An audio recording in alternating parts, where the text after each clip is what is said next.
Shalom à tous, ici Rabbi Shapira, auteur de Le Nouveau Hamas et de La Chute d'Édom. Voici une nouvelle vidéo qui vient d'être enregistrée. Elle s'intitule La veille prophétique.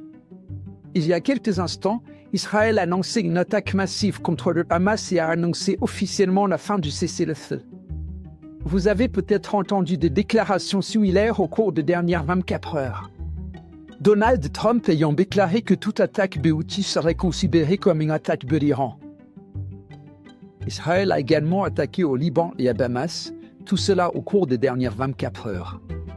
Je voudrais vous expliquer pourquoi cela a une grande importance au niveau prophétique.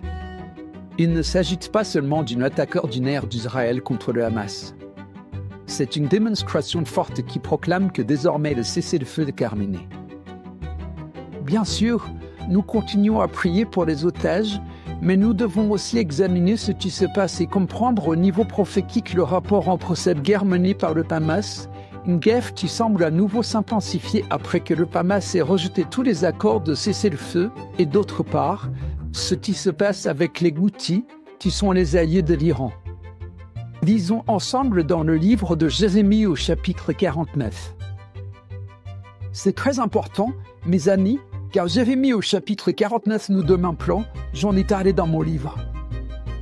Vous pouvez relire ce que j'ai écrit dans le Nouveau Hamas et dans La Chute d'Édom sur le verset 7 de Jérémie chapitre 49. J'aimerais en parler maintenant avec vous. Il est écrit sur Édom. Ainsi parle l'Éternel des armées. Y a-t-il plus de sagesse dans Téman? Téman, c'est le Yémen. Pourquoi est-ce important? Il y a quelque temps, je vous avais montré une vidéo sur le signe du Yémen. En résumé, cela disait que Édom et l'esprit d'Édom sont toujours liés à un endroit appelé Yémen. Les Houthis résident aujourd'hui au Yémen. Il est écrit, la prudence a-t-elle disparu chez les hommes intelligents? L'Éternel demande s'ils ont perdu la raison. Leur sagesse s'est-elle évanouie? C'est la question qui est posée, car en fait, ils vont s'opposer à Dieu. En ces jours qui sont les derniers, nous allons voir l'esprit d'Ésaïe se réveiller au travers de ce qui se passe dans un lieu appelé Yémen, qui est traduit par Kéman dans nos Bibles. Mes amis, l'escalade au Yémen, qui est sous le contrôle de l'Iran, représente le dernier soulèvement d'Ésaïe, c'est-à-dire Édom. Continuons à lire plus avant, dans cette prophétie de Jérémie. Nous lisons ensuite ces paroles, « Je sais venir le malheur sur Ésaïe, et j'expose sa cachette. Il ne peut plus se cacher. » L'une des choses que nous allons voir, c'est qu'Ésaïe, les forces des ténèbres et les forces du mal, vont s'élever. Il en parle aussi de ses proches et de ses voisins. Et regardez bien, le voisin du Yémen, c'est l'Iran. Il est dit que ceux-ci vont disparaître. Mes amis, dans les jours qui viennent, nous allons être les témoins de la destruction complète des forces du mal, que ce soit du Yémen, de Téman, qui est bien sûr un descendant direct d'Ésaïe, mais aussi de l'Iran. Mes amis, nous vivons des jours prophétiques. Nous devons comprendre cela.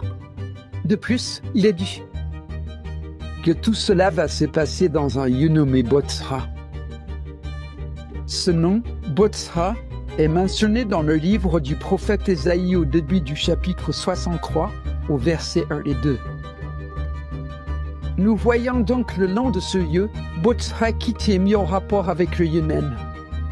Ce mot Botzra vient du mot hébreu Betzara, qui parle de l'époque de la détresse de Jacob, et nous lisons dans le livre d'Ésaïe que Jacob revient triomphant d'un endroit appelé Botzra.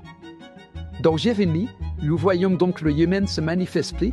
Il est dit ici, j'ai appris de l'Éternel une nouvelle, et un messager a été envoyé parmi les nations. Assemblez-vous et marchez contre elles. Levez-vous pour la guerre.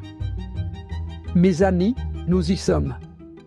Nous sommes au début de la guerre finale, et en fait, dans Jérémie 49, verset 15, il est dit, « Car voici, je te rendrai petit parmi les nations, méprisé parmi les hommes. » Cela, mes amis, est une référence directe tirée du livre d'Abdias.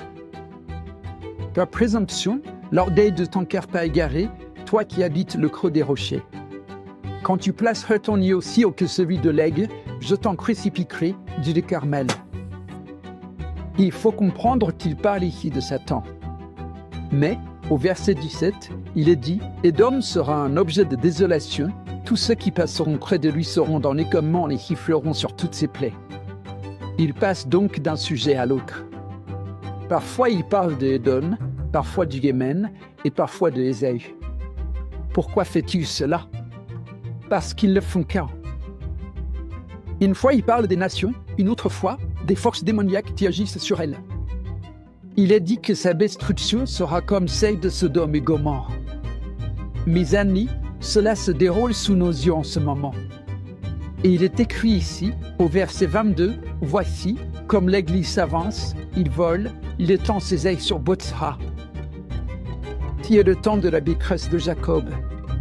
Cela viendra d'un endroit appelé Yémen. Et bien sûr, il mentionne aussi Damas à plusieurs reprises. Pourquoi? Parce que nous allons voir cet axe du mal se manifester. Je voudrais vous dire ce qui, à mon avis, est sur le point d'arriver.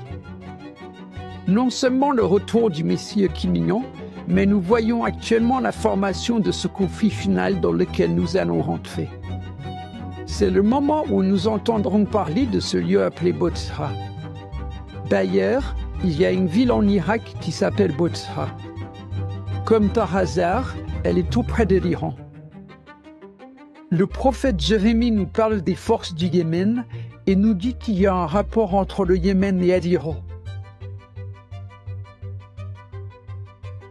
Selon les Écritures, ces forces sont littéralement reliées à la force d'Ésaü.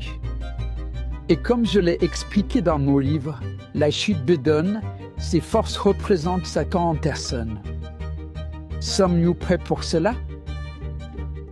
Les forces des ténèbres sont sur le point de se manifester. Préparons-nous. Nous voyons la prophétie se réaliser sous nos yeux.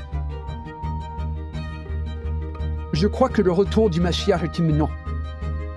Préparons-nous, mettons-nous en condition, lisez la chute d'Édom et étudiez le chapitre qui parle de Jérémie, chapitre 49. Soyez bénis, c'était la veillée prophétique. Préparons-nous. Le roi arrive bientôt.